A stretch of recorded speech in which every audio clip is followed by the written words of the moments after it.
private briefing at 7. We do have one change just going to make in a second. I'll announce that to you. Just want to follow up a little bit on what he was saying there, because it goes back to what we said at the very beginning. A lot of people, they like to discourage you with the line that, well, there's not enough of you to matter. It doesn't, you can't get very far because your numbers aren't that huge. But think of how long they took to build up what they've got now. And think of how quickly we've already started to chip away at it. So if we keep spreading the word a person at a time, encouraging a person at a time to take action, we can achieve great things very fast. We've already seen it with Audit the Fed in less than 4 years. They laughed at us 4 years ago. We introduced that at CPAC, the Conservative Political Action Conference. We introduced it and people just laughed it off. There is no way you guys can do this. The exact same arguments we hear every time with everything. Our response? Just wait and see. Wait and see. Because there's a great majority out there, and they're just set to go. And when you hear them, you'll remember it for a long time. And we're slowly waking up those people, and we're slowly reaching those people. And one by one, like Senator Lee said, we will take our country back.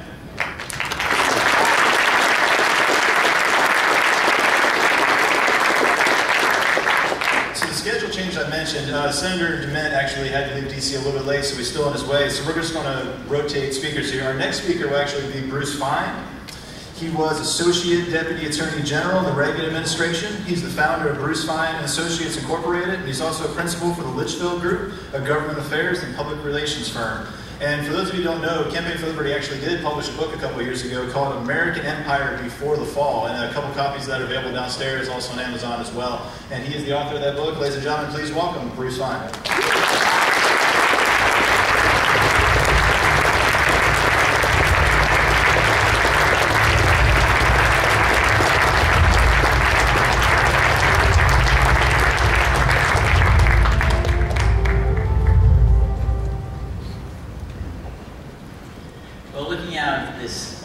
Crowd, especially fleeing from the Democratic and Republican Tweedledee and Tweedledum conventions.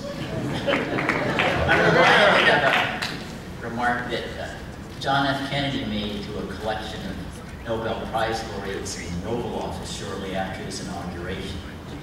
And he remarked, looking at the audience, never has such collective wisdom ever gathered under a single roof since Thomas Jefferson dined alone.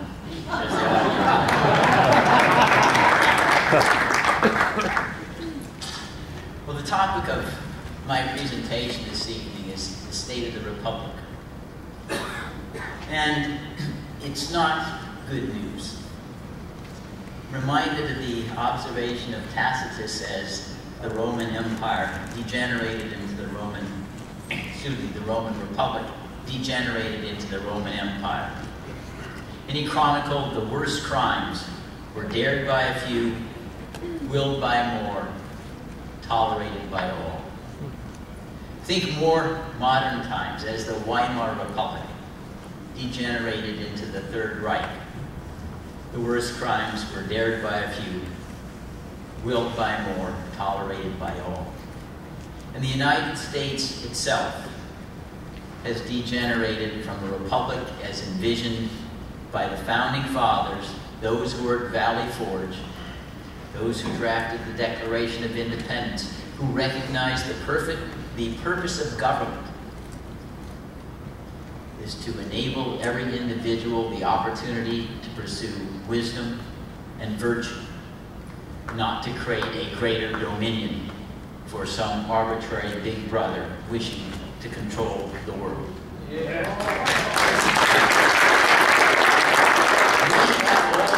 Degenerated into an empire where the worst crimes against the Constitution are dared by few, willed by more, and tolerated by all. And I want to use my opportunity this evening to explain how far we have departed from the vision of our nation that was there at the creation of the Constitution in 1787 and for the first 75 years of our existence until we began the descent with a needless Mexican-American War. Let's go back to the purpose of government as articulated in the Declaration of Independence. Our forefathers explained that we are all born with unalienable rights, just because we're born. Freedom and liberty is the rule. Coercion and government control is the exception. And they wrote in the Declaration of Independence that the purpose of government is to secure those rights, period. That's the purpose. And that when government becomes destructive of that purpose, there's a right of revolution. Not only a right, but a duty. A duty.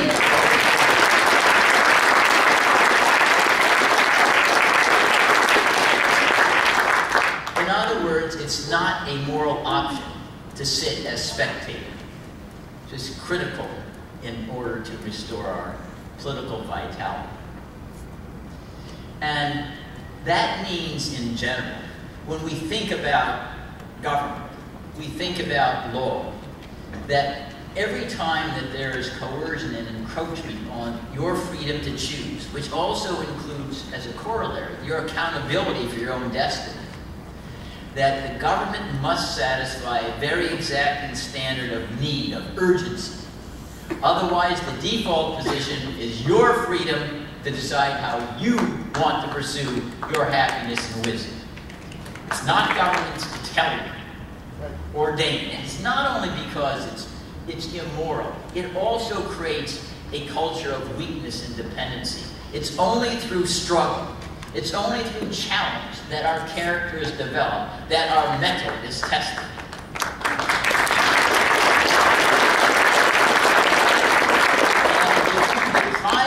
Of that opportunity by handouts and subsidies and creature comforts, you end up with a weak and feckless nation. Right. And ladies and gentlemen, that's what we have at present. Why we spend trillions of dollars on entitlements, creature comforts, things that were unimaginable at Valley Forge, and they stood and they didn't say, well, unless you give me food stamps or some promise of a pension, I won't fight.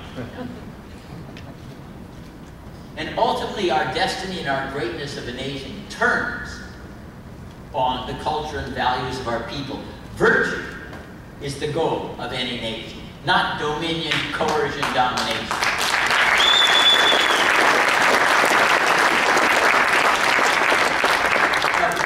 The Founding Fathers understood that perhaps the greatest danger to the retention of the Republic was war. And almost half of the Federalist Papers and the debates about the Constitution were devoted to barriers to a standing army. And the fear of war as the destroyer of republics was not based upon some academic theorizing. It's based upon all history of mankind that James Madison and others had chronicled, the readings and writings that showed it was the executive branch that craved concoctions of fear and war, because during wartime, all power goes to the executive. Taxing, spending, appointments, patriotism, jingoism, leaving your footprints in the sands of time, you're going to be a transformation president or executive. That's what all history showed.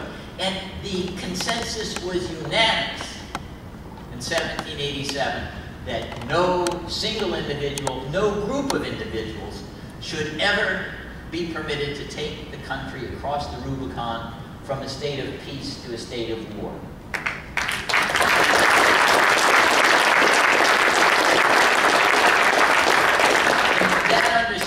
Was enshrined in Article 1, Section 8, Clause 11. Only Congress shall have the power to declare war. And I want to pause for a moment and explain why it was so critical to create an exacting barrier to war. War makes what is customarily homicide or murder legal. So it is a very strict compulsion that ought to take any country into a state of war. We don't like to commit homicide. Moreover, in times of war, Cicero noted 2 centuries ago, the laws are customarily silent.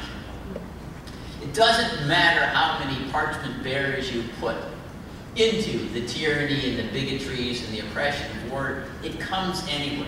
And we in our own lifetimes, despite the fact that we talk about those who fought in World War II as the greatest generations, we had great patriots, they displayed great courage, but also during that war, we had a president, Franklin Roosevelt, who ordered concentration camps for 120,000 loyal Japanese Americans, not a single incident of sabotage or espionage or anything. And the U.S. Supreme Court said, well, that's permissible. We had liberals at that time who said, we can't have individualized pursuit of those we may suspect of treason because to the Occidental eye, all the Japanese Americans look the same. And I give that as an example of even what we call the high water mark of glory of war. These kinds of oppressions persist. War always destroys the rule of law. Doesn't mean it's never undertaken when you have actual attacks, but it means you better be very clear. And the only institution we can trust with a judgment that's not poisoned by a conflict of interest is the Congress of the United States. Hear, hear.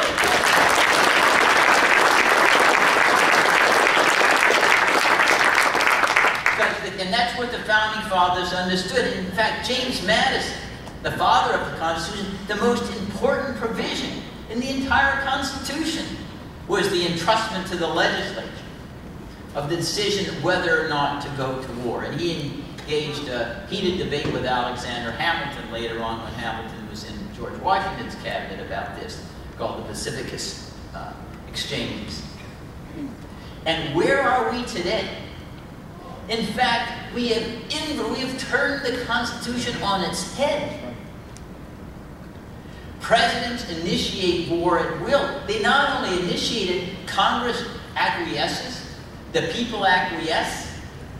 These are clear impeachable offenses under Article 2, Section 4, high crimes and misdemeanors against the Constitution. For presidents to initiate war without any authorization from Congress, and nothing happens. And it doesn't matter whether there's a Republican in or a Democrat in, nothing happens. And there is a resolution I drafted that Congressman Jones has introduced, Congressman Ron Paul is a co-sponsor, that simply has Congress declare a president who initiates war absent an actual or imminent attack on the United States commits a high crime and misdemeanor and needs to be impeached.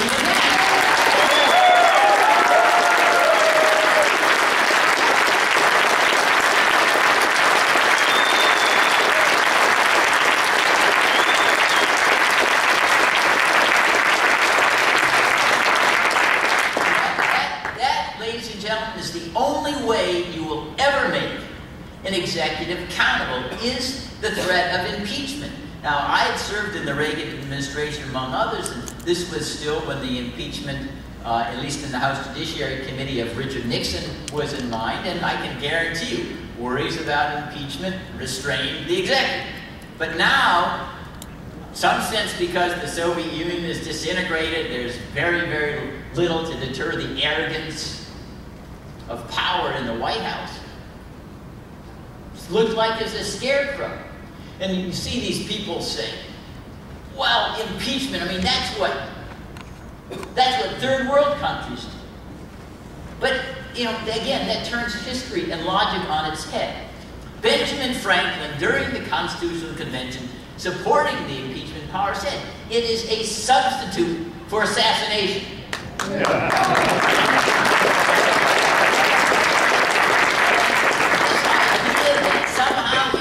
Is a coup d'etat, and it's like sending Khrushchev to Siberia. I mean, look at those who have been impeached. We saw one of them standing for the Democratic National Convention. He turned his hero eyes. He's campaigning today. So this is a very modest, moderate approach to checking abuse of power. We don't send them to prison. We don't deny them the right to work or have pensions, become senior elder statesmen. But somehow there's this boogeyman out, oh, impeachment is radioactive. like AIDS or something which you have to stay away from. In fact, it's got to be embraced. Because this is the civilized way, with due process.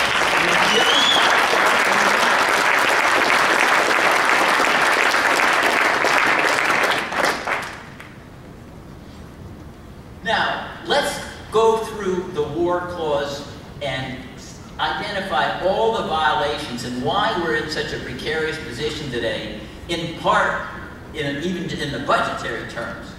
Because we are so engaged with a war mentality, we spend about $1.2 trillion annually on a national security budget, which exceeds the defense expenditures of the rest of the world combined.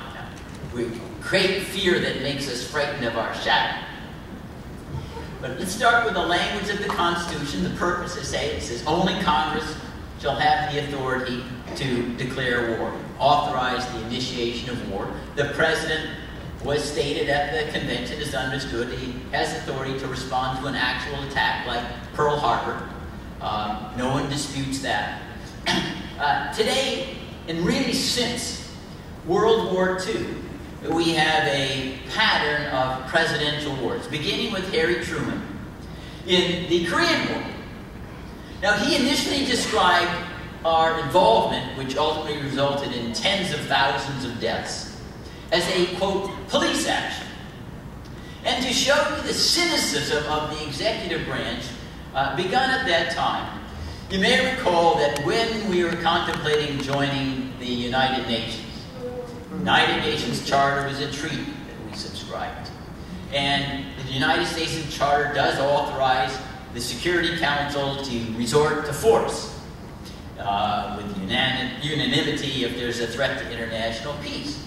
And President Truman explained to the Senate, don't worry, that doesn't mean we can commit troops and end a war without me coming back to Congress and obtaining authorization before I can act unilaterally. I can't act just through the United Nations. And indeed, the United States Supreme Court has held, it's a case called Reed versus Covert, if you wish to read it, that a treaty cannot override constitutional structural provisions, such as the power to declare war. But when the Korean War erupted, North Korea invaded South Korea at the time, Harry Truman unilaterally initiated the use of our troops in a military adventure abroad. He didn't consult Congress whatsoever. And the United States Supreme Court rebuked that usurpation in part in a Youngstown Sheet and Tube versus Steel when Harry Truman said, well, part of my presidential powers in fighting war is to take over private steel mills that may be making product that's used in weapons. And therefore, he unilaterally took over U.S. Steel Mill, which was allegedly threatened by a strike. The Supreme Court rebuked that, said, no, you cannot unilaterally decide to go to war and then unilaterally start asserting prerogatives that belong to Congress. But if we proceed from there, shortly after President Eisenhower came into office, he resorted to something that is equally mischievous. It's called an executive agreement. You know, the Founding Fathers thought treaties were very important. You need 2/3 of the Senate to ratify them. And customarily, treaties that involve, or agreements that involve the use of military power or force are presented to the Senate. Well, we wanted Spain, or Perez and I wanted Spain to get into NATO. And Spain was then ruled by Franco, who was still very unpopular. So he just issued executive agreements for us to have troops stationed and to agree to come to Spain's defense if it were attacked. Clearly, again, another violation of the treaty provision, because executive agreements are unilateral deals struck by the president and goes unpunished. Well, that's just necessary in order to save the country a national security state. And then we move from Eisenhower to Lyndon Johnson, the famous Bay of Pigs incidents that didn't happen. It's like the weapons of mass destruction that weren't there. Right? Yeah. And this is known. There was never a second torpedo attack on U.S. naval craft in 1964. So we have the Congress voting for the Gulf of Tonkin Resolution. Again, the Gulf of Tonkin Resolution didn't say Congress is initiating or authorizing the initiating war against North Vietnam. It simply said, we don't want to decide. President Johnson, you do whatever you want to do. And so then we had the troops build up, and the light at the end of the tunnel that really wasn't a light at the end of the tunnel, disaster. The president could never even articulate why we were there, preventing dominoes from falling that never fell, you know, even after 1975. 56,000 Americans killed, you can see them on the wall. No one to this very day can explain why they died. They died fighting in a war now where we are defending our then enemy, Vietnam, in the South China Sea against encroachment by China. And we enjoy most favored nations with Vietnam. What did we have these people die for? I mean, that is a criminal act. To send men and women with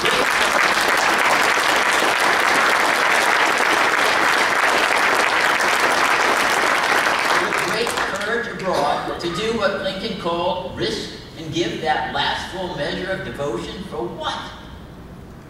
For what? And at that time, John Kerry, who you also may have seen at the Democratic National Convention, who's now chairman of the Senate Foreign Relations Committee, had come back, and he testified before Senator Fulbright's committee. He said, it's a criminal act not to send someone to die so a president doesn't have to be politically embarrassed.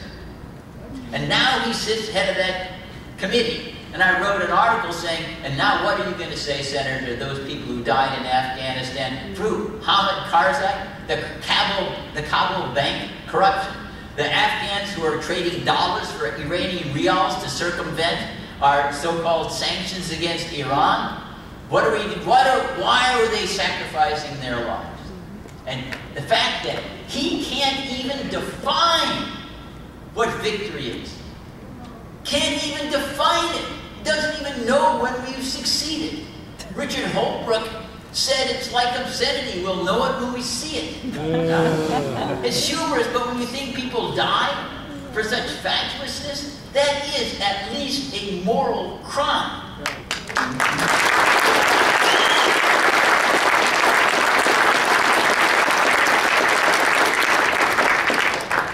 So we went from the Gulf of Tonkin resolution, the dominoes that didn't fall.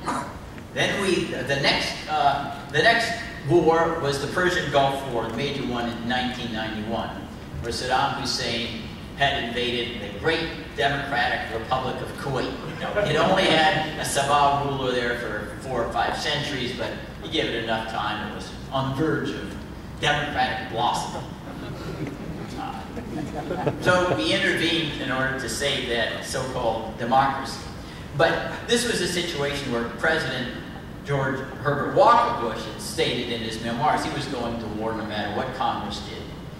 He would use them as cheerleaders, but otherwise, well, you know, what could the world do with Saddam Hussein in Kuwait? That just showed that if we didn't react, we were a paper tiger because our national security, our moral standing in the world was at stake.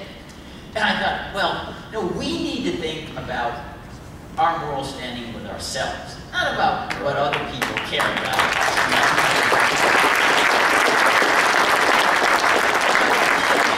Our rules, our standards, again, not as favors to anybody else like we're winning a popularity contest. You know, if we have an influence by example, that's fine. But to be candid, no, I really don't care whether they're Arabs or Israelis or Afghans or Nepalese, the Chinese, like us or not, as long as they don't attack us, that doesn't matter. We need to honor our own values and be proud of ourselves of who we are. And we don't want to dominate others.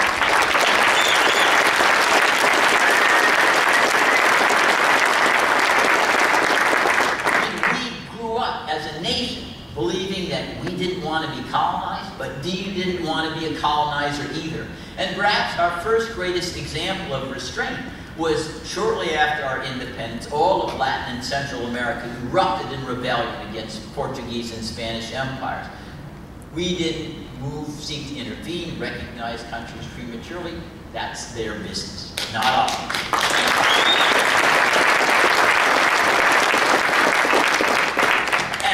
Mirabile dictu, nothing bad happened to us. No, Brazil didn't attack us. Nicaragua didn't attack us. Sometimes non-intervention doesn't create enemies.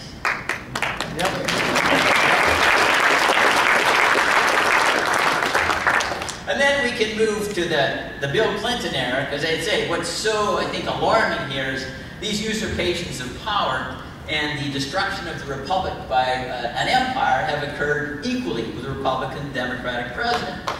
Now, our good friend Mr. Clinton, that we saw the other day on TV, was asking Congress for a declaration of war to incinerate Bosnia.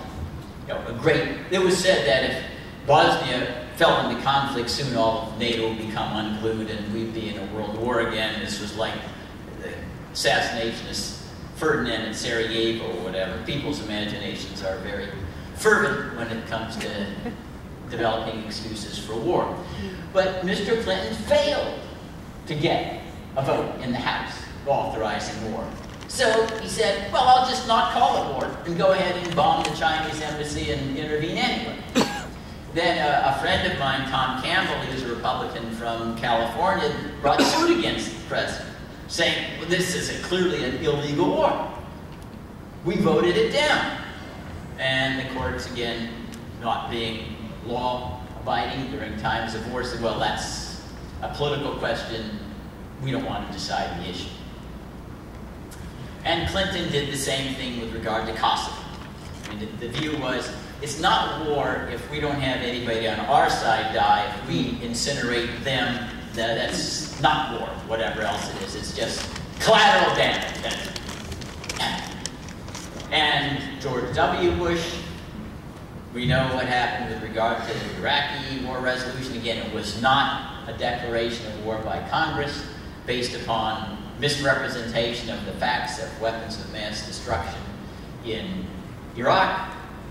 Congress delegated the authority to the president. And one of those who was behind the delegation and most vocal was our current Vice President, Joe Biden, who explained that he was totally dumbfounded that President Bush would use the delegation to actually invade Iraq. That's the level of his mentality, I suppose. His cerebral faculties don't function very well.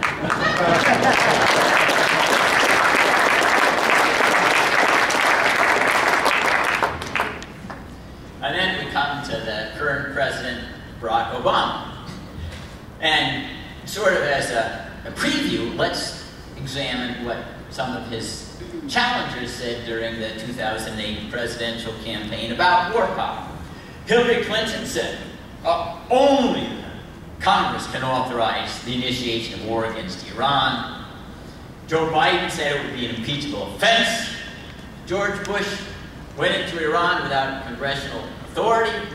He said he consulted all of his experts from Harvard as to what was an impeachable offense, and they all confirmed that President Bush goes to war against Iran. That clearly is an impeachable offense. Whether a Democrat went was another question, I suppose. And Barack Obama himself said, only Congress can authorize the initiation of warfare during his campaign in 2008. And post-inaugural, he had a rather short shelf life for his beliefs, like most members of the political world. And suddenly, he has his Office of Legal Counsel says, no, Congress doesn't have to authorize war ever. The president can initiate conflict for purposes of regional stability or the credibility of the UN Security Council. Now, you have to have a pretty impoverished imagination if those two standards don't enable you to go to war at will, right? Regional stability? Wow, you can drive 5 huge Humvee trucks through that. Based upon this spacious view of the war power, then we had President Obama flouting the Constitution and undertaking war against Libya. We see in the papers the last day or two part of the blowback, because it's our installation of the new regime in Libya that sat there helpless while our ambassador was killed. This is what, say, Ron Paul has warned about this blowback. And what's amazing is how quickly we forget. We just placed the Haqqani faction on the foreign terrorist list. We gave money to that faction in Afghanistan when they were fighting the Soviet invasion. We gave money to them. Wow.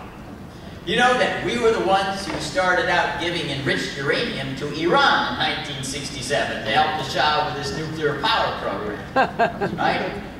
Now, where are we? It's what our great wise interventionists give us.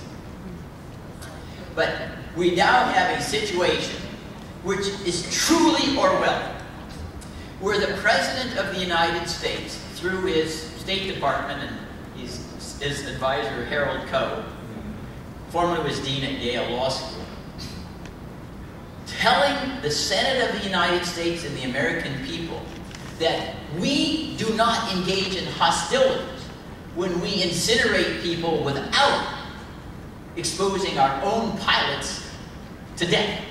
So that we never really had a conflict in Libya. It was all an optical illusion. We could launch every single ICBM with nuclear warheads and kill every living, breathing thing in Libya. It wouldn't be a conflict because our own pilots weren't in danger. And he has no idea why the world might resent that rather skewed view of what is warfare. And these observations are hardly academic, because we look at the globe today. Look at all the places ripe for our intervention by force, or at least bandying about politically. Iran, Yemen, Syria, Mali, now Libya. Now I think we've now already summoned 2 naval aircraft carriers off the coast of Libya. Disaster. So we by our global projection of military force are creating our own enemies. And then justify their crazy, now we need even more military spending. You know, it's like attacking somebody, and when you respond in self-defense, then say, well, see, now I need weapons, because they're attacking me back. Surprise, surprise. Phenomenon that's only occurred for 4,000 years, and we think there's an exception because we're exceptional. Yeah. And this, ladies and gentlemen, is destroying the country. What alarms me is where the Democrats and Republicans agree.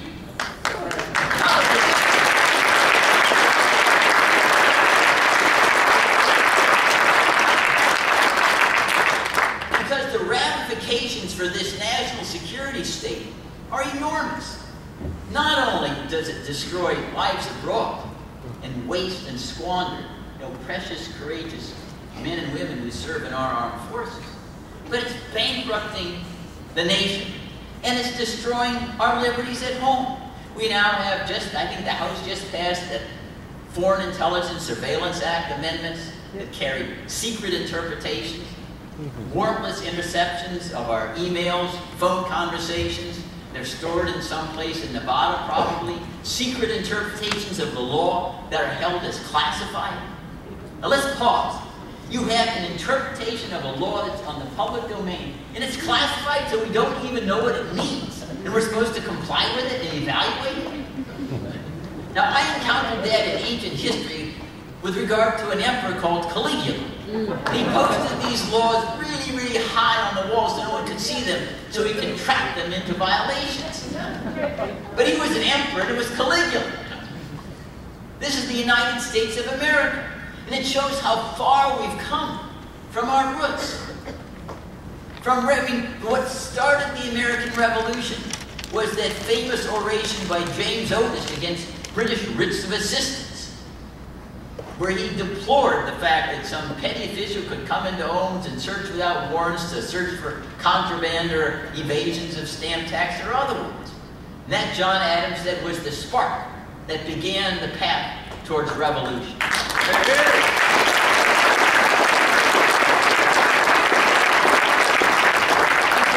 we accept that Big Brother government with GPS systems and it's invading every single thing that we do. And now we have a situation, surveillance drones. I mean, at least they're not predator drones yet in the United States. Surveillance drones, you walk outside your house, pictures everywhere. Government spies on us, the right to be left alone. It's what our Supreme Court Justice Louis Brandeis said. It is the most cherished right among civilized people. The right to be left alone, totally destroyed. We don't have to justify a right to be left alone. It's our birthright. The government has to justify why they're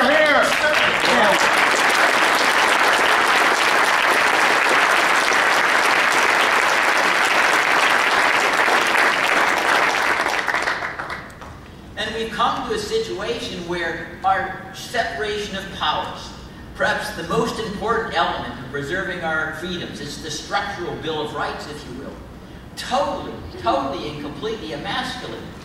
Virtually all power now is in the president and his sidekick, the Federal Reserve Board. Now, trillions of dollars unaccounted for, all sprayed all over the world, German banks, South Korean banks. You know, during the last crisis, the Federal Reserve was lending $29 trillion around the world. It's a staggering amount of money, more than all of the national debt. And it's all secret, all unaccountable. The Federal Reserve, they're independent. They feel they're charting their own destiny. But no, the United States is built on the idea we're accountable for our destiny. We get to decide, not some unelected bureaucrat. And if it goes wrong, we'll take account for it. But that's what self-government means. That's what dignity means. The right to make a mistake. It's our mistake, not theirs.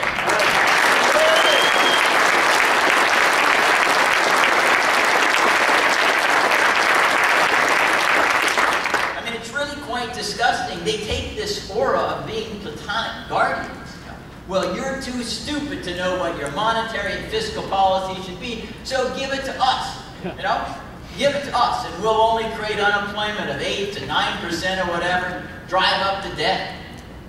They have no record of ever having done something that's boosted the economy beyond what supply and demand curves, and they're asking to have the power at the drop of a pen to create $1 trillion, $2 trillion,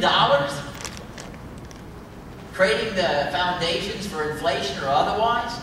But putting that aside, the more fundamental point is we get to control our destiny. Where is Congress? Another example of Congress just derelict. All right, we'll give it to the smart people who want to run away from accountability. It's what they've done with the war power, all these delegations to the president that we see. There's no guidance as to even what should be classified or not. Ladies and gentlemen, there is no statute in Congress that says the information has to reach this level of sensitivity to be classified. It all comes from an executive order, solely an executive order. And then Congress defers to the president to implement regulations, whether they're the Clean Air Act, the Clean Water Act, everything is by the bureaucrats. Congress sits and complains, but then doesn't intervene and do anything. And now they accept the idea that the president is no longer required to faithfully execute the laws. Let's pause for a second here to understand why that's in the Constitution. Article 2, Section 4. The president is duty-bound to take care that the laws be faithfully executed. It's there because the British kings, especially James II, were refusing to execute laws of Parliament.